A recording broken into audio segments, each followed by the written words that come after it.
Lord of the Rings is the best book of the last century. You know, I don't even feel the need to justify that.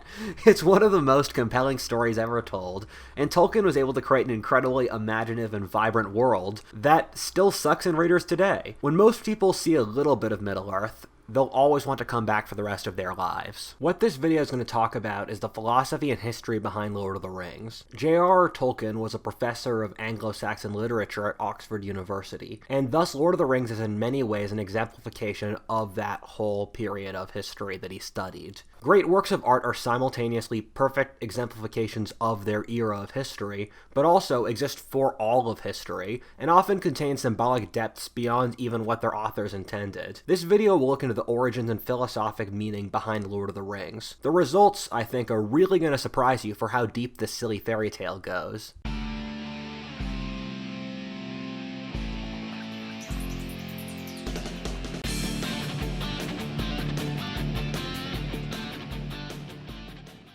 Lord of the Rings' contribution to society can't fully be measured in monetary terms. It's made the world so much more interesting and beautiful in ways that aren't really tangible, but are still very important, so it's truly a work of art. And while art from someone like Tolkien or Picasso contributes so much to our society, we mostly lack the money, time, or information to have it fully enrich our lives. But with masterworks, those barriers are removed. You can participate in the art world like never before, not only for your own enjoyment, but to potentially improve your finances. In fact, Masterworks handed back over $25 million to its users last year, even while most other ways of growing our wealth have been suffering. See, Masterworks is the first company buying paintings from legends like Banksy or Picasso, registering them with the SEC, and then breaking them into fractional shares so you can invest without needing millions of dollars. Each of Masterworks' 12 exits to date have returned a profit to investors, and with 650,000 plus users, Masterworks offerings can actually sell out in minutes. But you'll get preloaded special access on your account just by clicking below. If you don't know about it, I'm just going to take 30 seconds to break down what happens in Lord of the Rings and The Hobbit. My fathers refer to Lord of the Rings as short guys throw away their uncle's jewelry, and I think that's a good place to start, in that it's a plot about a race of small people who get a crew together to try to throw away the Dark Lord Sauron's ring into a fiery volcano, and through that process, there are epic battles, landscapes, adventures, and everything else that's awesome.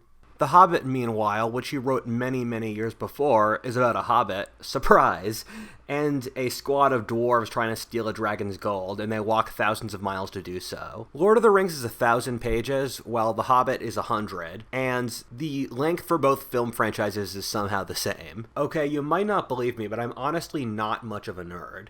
That might be going too far, but besides history and the things I talk about on this show, I'm not really into any other parts of nerd culture. I don't read comics, play video games, or into any fan franchises, with one exception, that being Lord of the Rings. I was obsessed with it as a teenager, and I lived and breathed this whole universe. I guess it makes sense as a history buff, since Lord of the Rings is such an encapsulation of our civilization's history. Which brings me to the next point, that Tolkien wrote Lord of the Rings to be an epic tale for the English-speaking world, and so it's rich with historic and cultural symbolism since that's how Tolkien wrote it to be. The Germans have the Nibelungenlied, the Latins the Aeneid, the Celts King Arthur, the French the Charlemagne cycles, the Italians Orlando, and the Greeks the Iliad and Odyssey. Basically every European culture except the English have a great heroic tale that their culture can fall back upon to be their epic story. The closest English equivalent, Beowulf, is literally set in Scandinavia and never even mentions the country of England. Tolkien, being an expert in Anglo-Saxon culture, and who lived through the really horrifying and melodramatic world wars, took it upon himself to make this English epic. And looking back at how much he's succeeded, he did a wonderful job.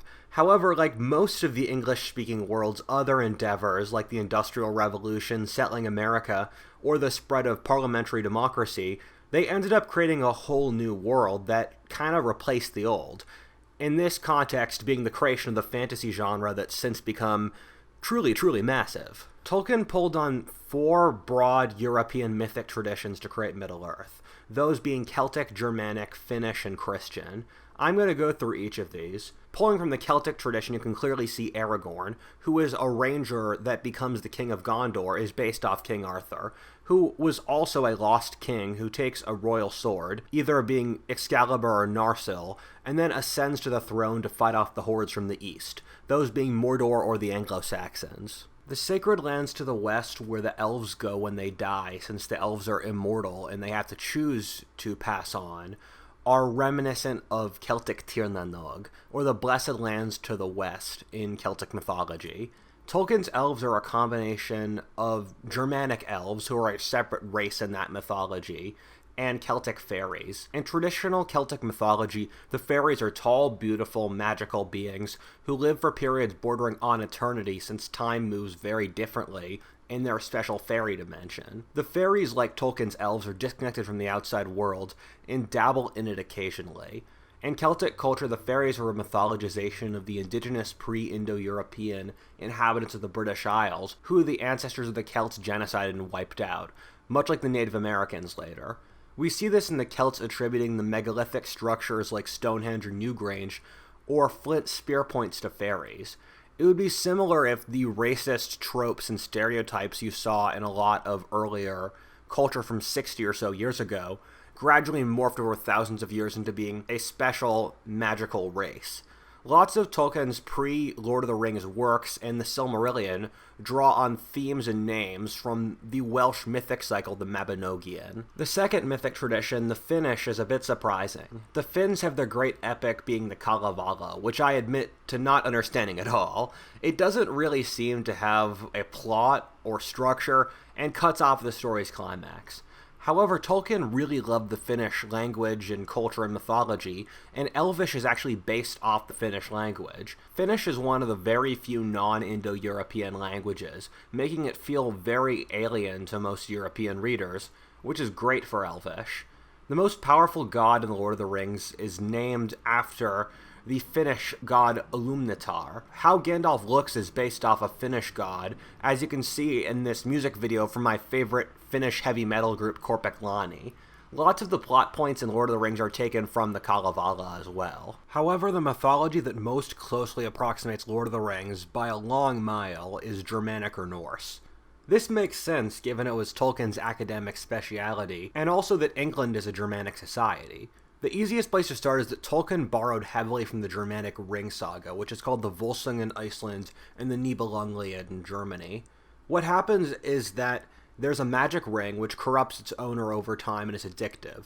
Like Smeagol, Fafnir starts out as a dwarf, kills his brother for the magic ring, and hides in a cave for centuries, where the ring allows him to live forever. While Smeagol turned into Gollum, who looks like a crack-addicted Redditor, Fafnir into a dragon that the German Hercules Siegfried kills. Both of them are symbolic for how greed destroys people's humanity, turning them into monsters. In the Nibelungenlied, there's a fascinating story about Kriemhild, who's the princess of the Germanic Burgundian tribe, who kills Attila the Hun of the Eastern Horde, which sounds a lot like Eowyn killing the Witch King of Angmar. In The Hobbit, where Bard kills the dragon Smaug by shooting it in its weak spot, it's also very similar to the Nibelungenlied, where the hero Siegfried, by stabbing the dragon Fafnir its weak spot, is able to kill it. I've read most of the primary sources on Norse mythology, which isn't hard since combined it's like 300 pages, but it's kind of surreal since Tolkien borrowed so many names for almost all of his characters from Norse mythology. As I've read the Prose Edda, Beowulf, or the Volsung Saga, you'll just randomly see someone mention a Tolkien character. A Faramir here, a Gandalf there, a Yomer there, and so many. I've seen like 10 separate Tolkien characters in Norse sagas. It can even get to a pretty obscure degree, where Gimli, the dwarf in Lord of the Rings, was the Norse term for a starry sky. The Norse king of the gods, Odin, was known for wandering the world as an old man in a gray cloak, helping people, and was known as a mysterious mastermind who had the greatest wisdom of anyone. He had 1,000 names that would wander the world in secret with, one being Gandalf. Gandalf is a modern rendition of the Old Norse Odin. There's also a solid amount of Merlin in Gandalf coming from the Celtic heritage. The reason that we find characters in Lord of the Rings like Gandalf or Aragorn or Frodo so satisfying is that they match Jungian archetypes incredibly strongly. Jung was a brilliant Swiss psychologist around 100 years ago who found that there are the same types of characters in stories from all over the world and across history. For whatever reason, we evolutionarily find these types of stories and characters very compelling. It might be similar to how birds or sea turtles know their migratory patterns from genetic wiring from birth. Many of Tolkien's characters perfectly match these models, whether Gandalf with the magician, Aragorn with the king, or Frodo with the innocent. These characters tap into something deep in the human soul, and so when we see Aragorn, we're not just looking at Aragorn, we're seeing what a leader ought to be, and we love him for that. Other examples of the influence of Norse mythology are the dwarves, who basically have the same role in Norse mythology as they do in Middle-earth, being miners who are very skilled in smithing. The elves are also taken from Norse mythology, as are trolls and goblins. Tolkien turned these from obscure creatures in Norse mythology to the hallmarks of the fantasy genre, thus completely recreating and changing an entire genre of literature. The nation of Rohan is based off the early Germanic kingdoms around the time of the fall of Rome, like the Ostrogoths and Visigoths. The Rohirrim, for their names and culture, are clearly based off a Germanic kingdom, and the Goths were also herding peoples on the Ukrainian grassland, who fought mostly with cavalry like the Rohirrim do. In the Lord of the Rings movie, their armor and clothing is very clearly based off the Goths or the Anglo-Saxons of the same era. According to Oswald Spengler, each civilization has a heroic age, or a time where its mythic cycles and heroes take place that it glorifies for thousands of years later. The heroic age normally occurs after a civilization is formed, since its heroes are culturally identifiable to the audience, but also not too far into its development, since there needs to be lots of chaos and opportunities for glory that's decisive for the civilization's future development. You also need to have the actual historic era be foggy enough that you can play with history to allow yourself more creative freedom. Thus, society's heroic ages take place right as their civilization is pulling itself out of barbarism. In the ancient classical world, that was the Greek Dark Ages that came after the Bronze Age collapse, and in the West, it's our Dark Ages, which came after the fall of Rome. This is when Beowulf, the Nibelungenlied, the Charlemagne cycle, and King Arthur are all set. The reason the modern fantasy genre is mostly set with medieval technology and culture is that it's our heroic age. This is the technological and social era Lord of the Rings is around, roughly the fall of Rome. You can see it with certain historic parallels. For example, in the old Empire of Arnor, the western half fell apart due to invasions from the north, while the eastern half survived in much diminished form around the fortress city of Minas Tirith or Constantinople. Tolkien literally said the southern kingdom of Gondor is based off Byzantium. The men of the West who fight off the eastern Mordorian hordes are similar to our actual Western civilization. Modern Western civilization is a combination of Roman and Germanic influence, which you can clearly see with the alliance of Gondor and Rohan, both of which are societies that very clearly mirror Rome and the Germans respectively.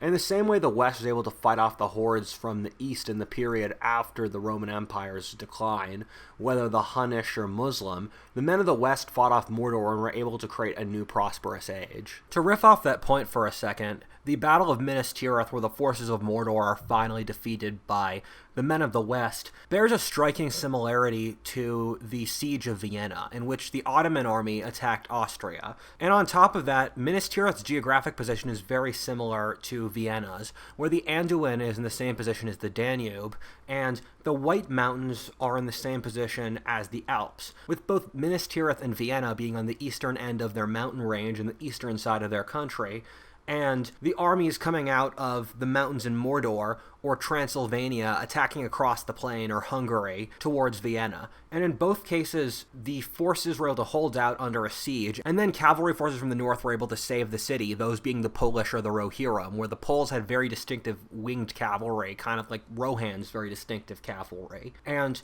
On top of that, you can also draw a lot of parallels to the Battle of Chalon or Catalonian Fields, where Attila the Hun attacked west into France, and then an alliance of the Western Roman Empire, the Visigoths, and the bandit tribes of northwest France, the Bacauti, were able to defeat them. And so in many ways, the battle between Mordor and the Free Peoples of the West is an amalgam of all the attacks the East has had upon the West. This brings us to the final cultural tradition Tolkien pulled from, that being the Judeo-Christian. This makes lots of sense given Tolkien himself was a very devout Catholic. Sauron is clearly based off Satan, the great dark lord who spawns evil armies, bent upon the destruction of Christian civilization. Mordor looks a lot like our images of hell, and the volcano Mount Doom gets even more hellish. The name Mordor comes from the Old English word for murder. In the same way Sauron corrupts minds and hearts in the Free Kingdoms, Satan quietly needles into people's souls, turning them evil. The story of the Ring is fundamentally one of Christian humility. The Ring is so much power and corruptive influence that the only way to survive it is to give it to the most humble creatures. A hobbit, in the same way a Christian's quest is to avoid power's corrupting influence, and that humility is the most noble of virtues, and pride the worst sin in Christian philosophy. I'm only adding this bit in during editing, and I feel like a total idiot for not having thought of it first, but the Ring is so clearly a metaphor for power, where if you look over history, it's so rare to see a person have actual power and not be corrupted. And Francis Fukuyama talks of the bad emperor problem, where in China, because there are so few constraints upon the government, the statistical chances you get a completely mad emperor that blows everything up is pretty frequent, and it happens all the time in Chinese history as a regular thing. And you have figures like George Washington or Cincinnatus who give all their power away, and we laud them as heroes rightfully, and that's what someone like a Frodo is. And we always think we are the ones who power will not corrupt, but I was having a conversation with a friend where she asked me, why do all the bad guys get into power and then sexually abuse their workers beneath them? And what I said is it's not the bad people get into power, but most people, when they're given power, take the opportunity and become corrupted, even though it's really a good person who is not corrupted by power, rather than a normal person who, in an abnormal circumstance in which they have lots of power, will be corrupted. But most people don't have enough power in their lives to really be corrupt or cruel or corrupted by power. I love Sauron's symbolism. First of all, Sauron has lost all humanity, being just a spirit of evil. For those of us that have seen evil in person, it's such a wonderful way to describe it. When you meet a truly evil person, there's not really any humanity inside of them that you can talk to. It's almost like they're possessed by an inchoate hatred of life that becomes a personality in of itself. Look at Joseph Stalin, who just radiated so much evil that he went up destroying every structure in his civilization, alternating between killing the military, doctors, ethnic minorities, peasant farmers, or the religious. Stalin lost any humanity and became a spirit of destruction. Modern audiences find it hard to believe, but once you've seen real evil, or read about it enough in the historic record, you know it must be true. People like to say Lord of the Rings is unrealistic since evil doesn't exist, but if you believe that, you have to say the Nazis or KKK are tolerable and defensible positions, but the reality is that they are evidence of evil's existence. It's only one step from saying evil doesn't exist to trying to justify doing evil yourself or tolerating it in others. Sauron combines the negative sexual symbolism for both the male and female. I don't know how to say this, but the eye of Sauron is a giant red vagina on top of a giant dick stretching towards the sky. This shows both the masculine hubris that's symbolized by a tower, or how men become very arrogant and power-driven. At the same time, the evil vagina, as symbolized in Mediterranean cultures by the evil eye, is the force of evil envy, as I talk about in my video on envy. This symbolizes feminine evil or chaos, casual cruelty, and manipulation. The evil masculine is bloodlust and the evil feminine is seduction. Also, fun fact, when we've found black holes, they look exactly like the Eye of Sauron when photographed. This might be one of those Eye of Shiva ancient philosophers who know more about science than they ought to things, where the subconscious is able to pick up details about the outside world that we don't really know why, or it could just be a coincidence. Lord of the Rings is symbolic for the West's entire history and self-image. You see the combination of Germanic, Roman, and Christian influences that built Western civilization, as I talk about in this video, being able to defeat Mordor, Mordor is an amalgam of the West's enemies to the East, having influences from the Muslims, Tatars, or Soviets. Westerners have always, pretty unfairly, viewed the East as a giant generic totalitarian blob that serves Satan and is bent on destroying the West's freedoms, and as we can see this with Tolkien referring to Sauron's opponents as the free peoples of Middle-earth, which is how Westerners love to view themselves. Some people might say it's racist to have the orcs, which Tolkien said are basically downsized ogres, be the cultural stand-in for the West's enemies of the East. However, let's view it in this way. If you want to have an evil enemy, to have the heroes who are cultural stand-ins for your culture to fight, the least racist thing possible is to make up a fantasy race with no bearing to any real-world enemy. My friend Kurt Doolittle talked about the Western strategy of valuing truth over image, heroism and freedom over the group, and unifying through confederacies and reciprocities, allowing as much liberty as possible. This is how the Free Peoples defeat Sauron, through building a coalition that does a heroic quest to save their freedom, and holding the truth over Sauron's lies. The West's Faustian character, as Spengler said, was to take responsibility for their own fates, and treat power and our role in the cosmos as something to manage rather than submit to and worship. Tolkien, in trying to create a symbolic epic for the English, was able to subconsciously tease out the West's strategy as an entire civilization. The people of the Shire, the Hobbits, are clearly based off Tolkien's sense of the rural English. You see this in how the Hobbits act, how they view the world, and even the name of the Shire, which is named off the English designation for a piece of local land. The rolling fields of the Shire are what rural England looks like. Funnily enough, the part of America I grew up in, southern Pennsylvania, was settled by people from rural central England, and the rural area I lived in as a child looks exactly like the Shire, with its rolling fields, forests, or hills. I get nostalgic for it whenever I watch Lord of the Rings, and we even have a Brandywine River, which is the big river in the Shire, which just makes it funnier. What I think the simple hobbits going on these great quests is symbolic of is how being a country Englishmen have always felt the Empire was like on a personal basis. Tolkien was born in South Africa, and so we know he saw this firsthand. Many people from rural England who likely did not see themselves that highly, often being from humble backgrounds, who went out to the Empire where everything was so strange and big, and where they were often quite powerful and influential. Think of a country boy who's a cobbler's son and goes to India and becomes the ruler of a city with 1 million, where he has power over life and death, and everything seems so surreal and bizarre compared to the fields of Somerset. Of all the major European countries, the English have the most down-to-earth, realistic view of the world, and this is how the hobbits view the world. The power of the ring might be symbolic for the immense technological power that the English, in Tolkien's view, were likely better able to manage through their down-to-earth character than other nations, which you can see with the French having Napoleon and the horrors of their revolution, Nazi Germany, or the horrors of Russian or Chinese Marxism. If the English-speaking world wasn't there for all the problems it caused, the world would be a much crazier and darker place, but the English-speaking world has been a massive stabilizing force as the world has gotten the power of the ring through the Industrial Revolution by preventing the world from falling into some horrifying totalitarianism. Tolkien said that he hates allegories of modern political events, and I believe him when he says that. However, Tolkien lived through some of the most insane and chaotic events ever in history, or the World Wars, and he even fought in World War I at the horrifying Battle of the Somme himself. People subconsciously write what they know. When I was in high school, I wrote 400 pages of fantasy lore when I was bored in class.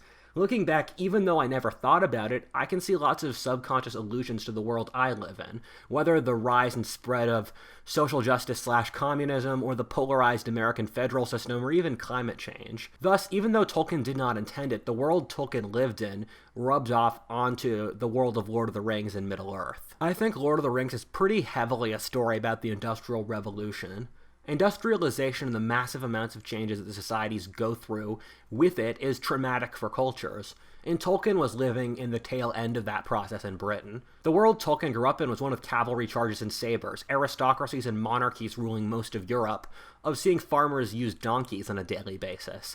And the one he wrote Lord of the Rings during, in his older age, had the atom bomb, Europe's pseudo-colonization, and communism ruling 1/3 of the human race. Tolkien was a conservative who wrote Lord of the Rings to, I believe, connect industrial people to their heritage, which he feared they were losing. Tolkien also loves nature and rural culture, and these are biases that are pretty clear in Lord of the Rings. The aggressive force that looks to destroy traditional civilization, or Sauron and Saruman, both destroy nature and despise it. They leave in their wake despoiled nature and industrial wastelands, something Tolkien almost certainly saw with the Industrial Revolution destroying pristine English countryside and replacing with coal-stacked soot and clear-cut forests. There's also a pretty clear similarity between the landscape that these two wizards make and the horrifying trenches of World War I, which looked a lot like hell. Likewise, the Two Towers, or Saruman and Saruman, also want to totally remake the world and civilization in their image, which is representative of ideology like communism and fascism that want to totally remake the human spirit.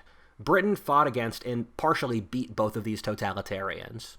We see this anti-industrial bent of the book with Isengard, which is literally industrialized in Tolkien's world, and the forces of nature, or Treebeard and the Ents, destroy it. This shows how utopianism, or the desire to remake the whole world, is doomed to fail as it's impossible and too hard a task, and holds that man is basically a god capable of restructuring the world. Totalitarianism will always fail for this reason. The Ents are symbolic of the order of the universe or Mother Nature that always crushes humans when they become hubristic like that. Saruman's Tower, or the Orthanc, literally translates to brilliant mind in Old English, showing how the totalitarian impulse comes from man believing he is brilliant enough to become a god, but this fails in the end. I think Isengard, or the wizard Saruman's kingdom, is kinda similar to Germany. In both cases, they were part of the Western Coalition, in fact, core members, but due to believing they could rule the world and genetically engineer a more perfect race, or as the Uruk-hai in Lord of the Rings or the Nazi Übermenschen, betrayed the West's core Christian society by becoming totalitarian, conquest-obsessed societies. The Germans, like Isengard, are both very industrial and very technologically advanced. Tolkien posits a fundamentally pre-modern view of the world. As Charles Taylor very succinctly explains in his book A Secular Age, in the pre-modern world, people viewed the universe as a natural ecosystem where everyone had a role to follow. When people broke out of their natural place, the universe started to suffer and take revenge on the people who broke it. This is why you could use natural omens like floods, plagues, or flights of birds to see if the heavens approved of the king, or in Shakespeare's Macbeth, the nature near around where Macbeth killed his lord started to freak out since it was such a violation of the natural order of the universe. This is opposed by the modern view of the world in which man is a rational creature capable of perfection and that we're gradually rising towards progress. We can pollute the environment since we'll just invent a new technology to deal with the consequences, and if we kill the rich, we'll be in a utopia. Both the modern and pre-modern views have strengths and weaknesses to them. The pre-modern worldview allows societies to be incredibly unfair and stagnant since their social structure is viewed as a natural good that should not be altered, while the modern worldview allows horrifying, despotic tyrannies. In Lord of the Rings, the Free People support this conservative image of the world, while the Two Towers want to remake the world, as the same way as the totalitarians of the 20th century. The Free Peoples, is aided by the angel Gandalf, hold on to the true religion and order, while the wizards in the Two Towers want to become gods fail. The parallels between Sauron and the Soviet Union are beyond eerie. Both are giant multi-ethnic empires in the East bent upon the destruction of the Free Peoples. Both are run by sociopathic totalitarians in a giant tower in a wasteland, are terrible for the environment, did unimaginable evils, aim at subliminating the individual into the group. Both use media to co-opt elites in the free world to fight for them, have bizarre slave economies that don't really make sense, and you wonder why anyone would support them if they literally say they want to destroy their whole civilization. Even if Tolkien didn't want to write an allegory to the modern world, Lord of the Rings was written right at the end of World War II, when communism had just seized control of all Central Europe and China, and looked poised to go even further, so it made sense that it was in the back of his mind as he was writing it. Also, what ended up happening was the Soviets were defeated by an alliance of the Free Peoples, and the Soviet Empire kind of fell apart for bizarre reasons without even a major war once its magical spell, that being the myth of successful communism, failed. A fun side note here is that a Russian author actually wrote a version of Lord of the Rings in which Mordor was the good guys,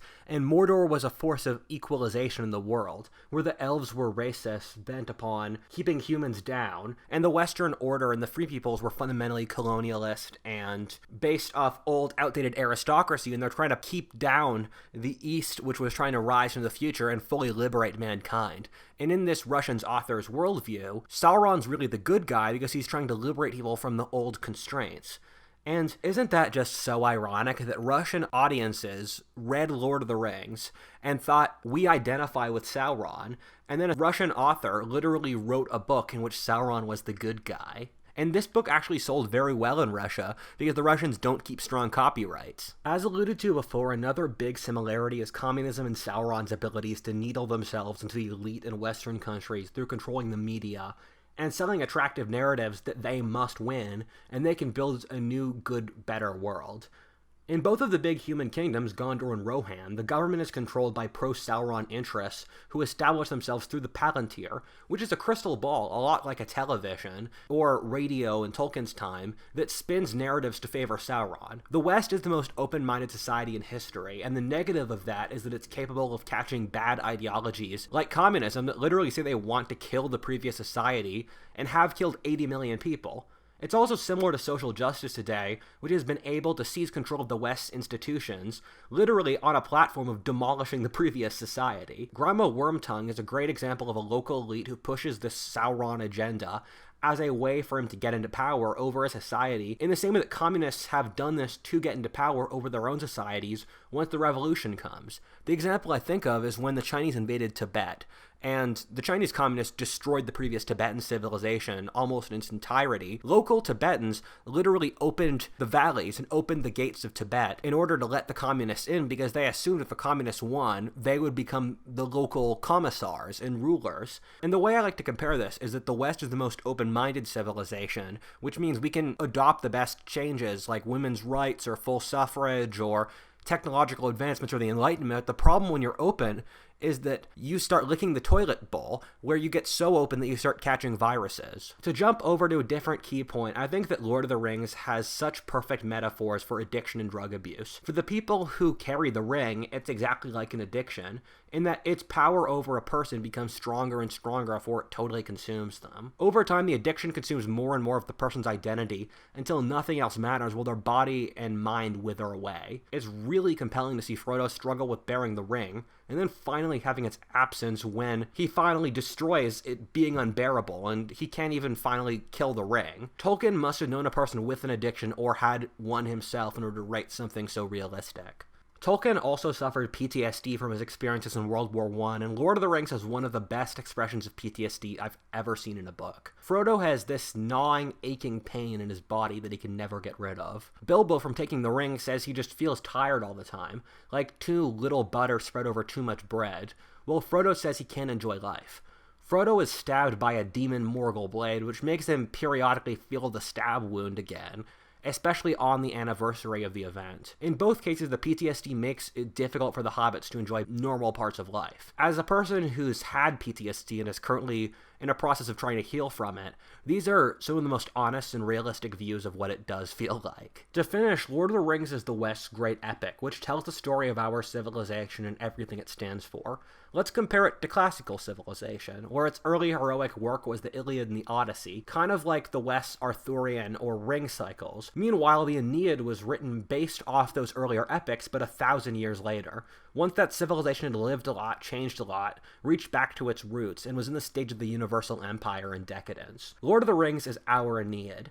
I'm confident people will still be reading it in 2,000 years in the same way. Stories often contain wisdom beyond what they appear on the surface, and this is the case with Lord of the Rings, which in many ways is the core story of Western civilization, saying what we believe our civilization is about, its core values, and its strategy. The reason it's so controversial to wokeify it and make the cast of the Lord of the Rings diverse was that it's, at its core, a Western story, thus provoking large amounts of vitriol from its audience. For example, one of my favorite movies ever is Princess Mononoke, which is a Studio Ghibli story about Japanese mythology.